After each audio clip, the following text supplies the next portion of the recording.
Mindful Readers, welcome back to a new week. This week we are going to be reading That Monster on the Block.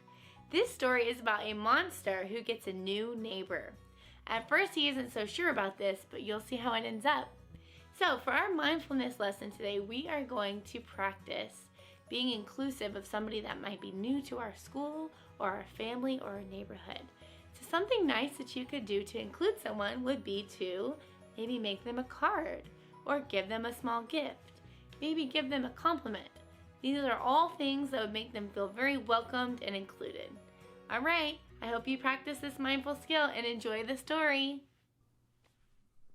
That Monster on the Block by Sue Gann Schmidt, illustrated by Luke Flowers. Somebody was moving into Vampire's old house today. The house was dark and dreary, one of Monster's favorites on the block.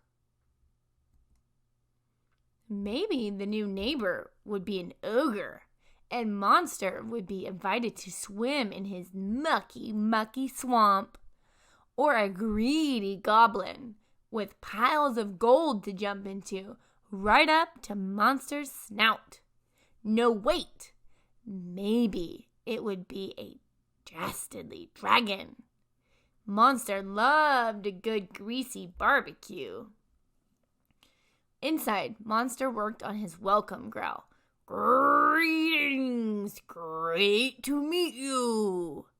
He peered at the polka dot van. The movers took out a trampoline, toted trunks, and unloaded a unicycle. Then out popped Monster's new neighbor. Big floppy shoes, wild orange hair, and a round red nose. It was a clown! A clown! And that clown was cartwheeling across the yard. Monster picked up the phone and called Zombie. Beep, beep, boop, boop. Our new neighbor is a cartwheeling clown, said Monster. Said Zombie. Just what I thought too, said Monster. There goes the neighborhood. Boop, boop, beep, boop. There is a clown living among us, said Monster. Ah, said Mummy. Yes, said Monster. Before you know it, there will be more. Beep, boop, beep, beep. Did you see that clown? Right on our block, said Monster. Rogue, said Yeti. I agree 100%. Clowns are creepy, said Monster.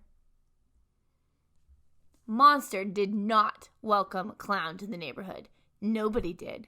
So Clown went around to introduce himself. Clank, clank, ding dong, knock, knock. Yoo-hoo, Clown called. Monster did not answer. Neither did the neighbors. Clown left notes along with surprises. Do come by and clown around. Your new neighbor and friend, Clown. Monster got a can of delightful worms.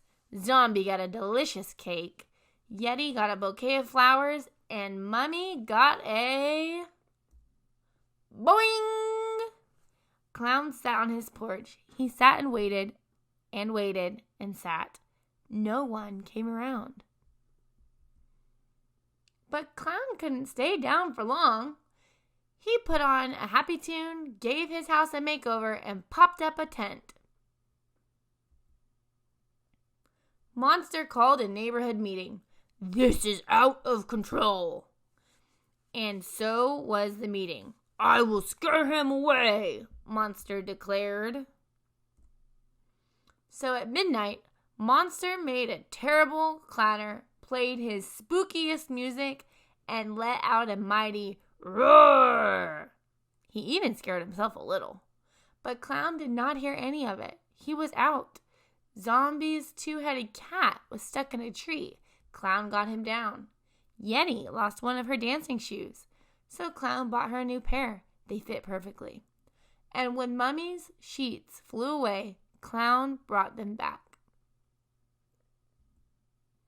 The next day, Circus music woke Monster from a wonderfully awful nightmare.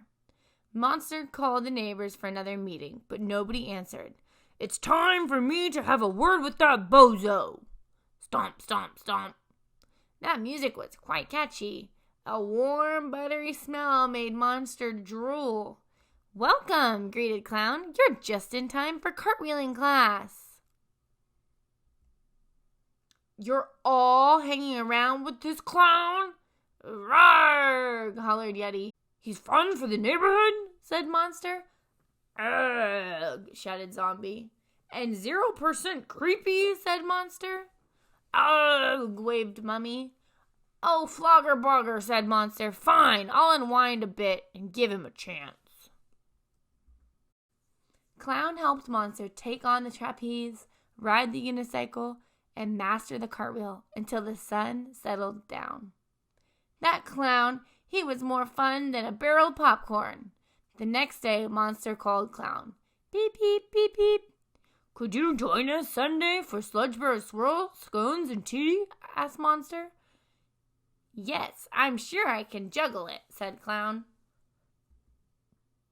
That Sunday, as Monster poured the tea, a moving van pulled up onto the block. "Another new neighbor?" grumbled Monster. Out popped a unicorn. "A rainbow-loving, magical unicorn?"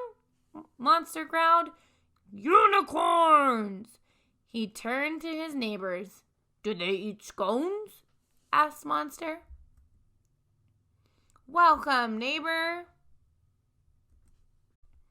Well, mindful readers, I hope you enjoyed that story about welcoming new neighbors. Have a great day. See you next time. Bye.